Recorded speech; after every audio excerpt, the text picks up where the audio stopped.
Good day everyone, my name is Tace and I'm an AutoCAD inventor and Revit certified professional. This video forms part of a series on AutoCAD, and in this video I will be presenting dimensions and some of the dimension properties.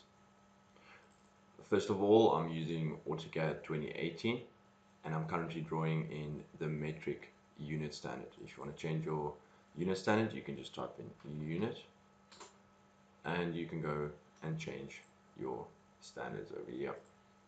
Right, let's just change that. Cool. So what I did here is I drew a mechanical part on this side with some dimensions of what we will be working towards, and on this side I went to go take out those dimensions, and here I will be showing you how to add these dimensions and to edit some of the dimension properties.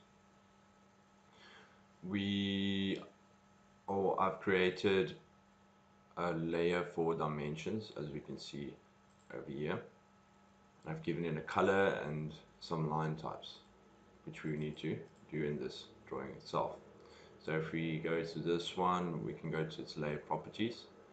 You'll see that there is no dimension layer. So first of all, we need to create one. I'm going to call it M for mechanical, dash DIMS for dimension. I'm going to give it a color yellow. I'm going to keep the line type continuous and a line weight by default. You'll see that the other layers that I've created is M for mechanical center line, the hidden line, and one for the general of the part itself. For center line, I've given it a line type of center. For hidden, I've given it a line type of hidden, and the colors respectively. Right. Something to note is that sometimes these lines or these line types don't show in the correct format, or their scale is not in the correct way. So if you have troubles doing that, you can just type in LT scale, and the default is 1, but for this drawing I made it 7. Right. So if you're struggling with that or have some problems just viewing your line type properly, you can just go change your line type to 7. Okay, so first things first, we need to go to our annotate tab, and then we'll find our dimensions panel. On this dimension panel, we can select this little arrow and it will open your dimension styles manager. I already got one created here, so for dimension style, or for the dimension style we're using, you will probably have just annotate and standard, but you can create another one for mechanical. If we modify it, we'll see that for my symbols and arrows, I've got my arrow size on 3, and I've got my closed fold for first, second, and leader.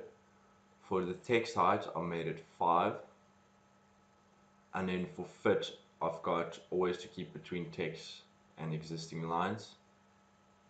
And you can just have a look and make sure that these properties are set to your standard. So depending on the size of your text and the size of your drawing, it will all be relative, but you can use this as a guideline to make sure that your dimensions come out quite properly. Right. My primary units, I made a unit format dimensional and precision just to 0. Right.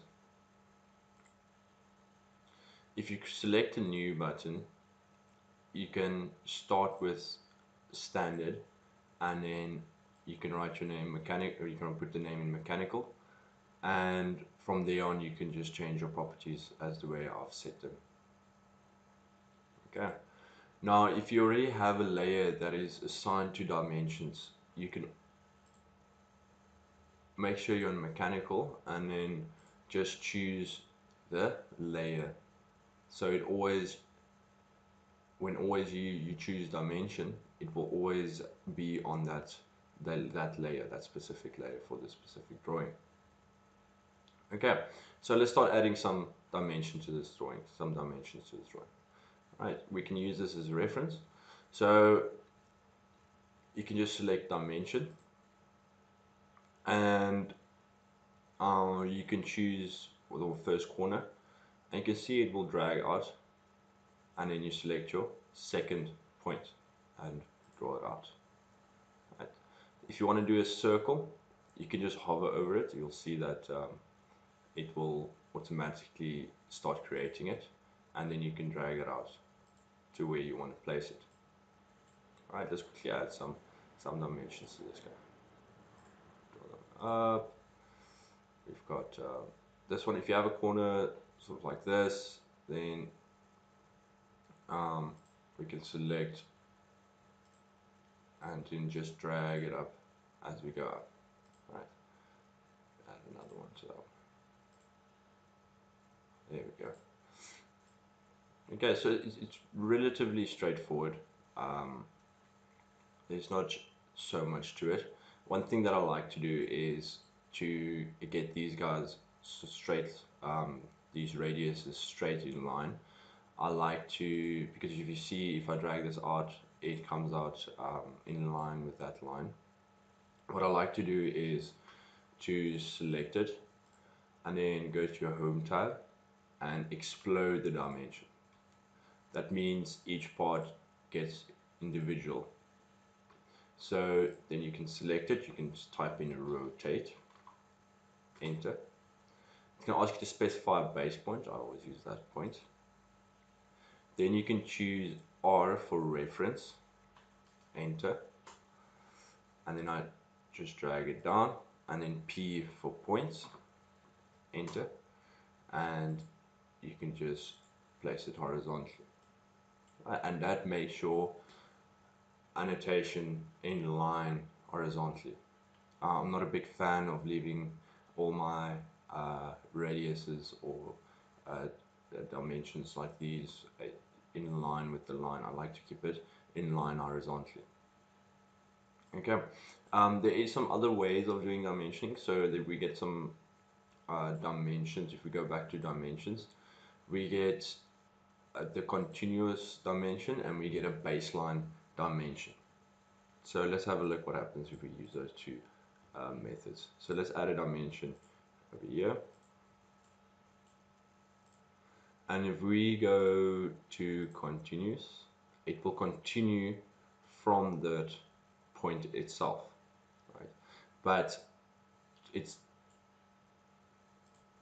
important to understand that if you use a continuous dimension type, that it will always start from a new point, right? Which means, so it doesn't start from this point and draws a dimension to that point.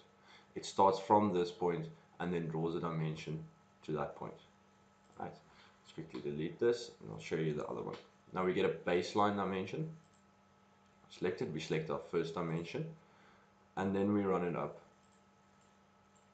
from there. Right. We can just drag this one out. Alright, so what this dimension, baseline dimensions, uses your first dimension as the baseline, and it will always draw your dimensions from that point onwards. Alright, and it will give you this type of dimensioning. So it starts from that point and continuously starts dimensioning from that base point, which can come into handy when you need to start doing dimensions in sort of in that manner. So it can quicken your way of drawing itself.